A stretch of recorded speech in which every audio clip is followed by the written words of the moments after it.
ఈ స్థలము ఒకవేళ తూర్పు ఆగ్నేయంలో కానీ దక్షిణ ఆగ్నేయంలో కానీ స్థలం తగ్గినా కూడా ఈ స్థలాన్ని తీసుకోవచ్చు, ఎటువంటి ఇబ్బంది కూడా లేదు. తర్వాత ఈ నైరుతికి సంబంధించి దక్షిణ నైరుతి, పడమర నైరుతి. దక్షిణ నైరుతి తగ్గింది, పడమర నైరుతి కూడా తగ్గింది. దక్షిణ నైరుతి, పడమర నైరుతి తగ్గినా కూడా స్థలాన్ని తీసుకోవచ్చు, ఇబ్బంది లేదు. తర్వాత స్థలం 4వ స్థలాన్ని కనుక మనం పరిశీలిస్తే దీనికి పడమర వాయువ్యం, ఉత్తర వాయువ్యం తగ్గింది. అనగా నార్త్ వెస్ట్.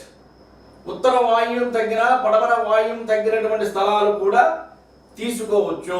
వాస్తు శాస్త్రం ప్రకారం దానికి సంబంధించినటువంటి దోషము కూడా లేదు. అనగా ఈశాన్యం, ఉత్తర ఈశాన్యం కానీ తూర్పు ఈశాన్యం కానీ తగ్గినటువంటి స్థలాలు ఎటువంటి పరిస్థితుల్లో కూడా తీసుకోకూడదు. మిగిలినటువంటి మూలల్లో కనుక స్థలాలు తగ్గితే తీసుకొని గృహ నిర్మాణం చేయవచ్చు, ఎటువంటి ఇబ్బంది కూడా లేదు.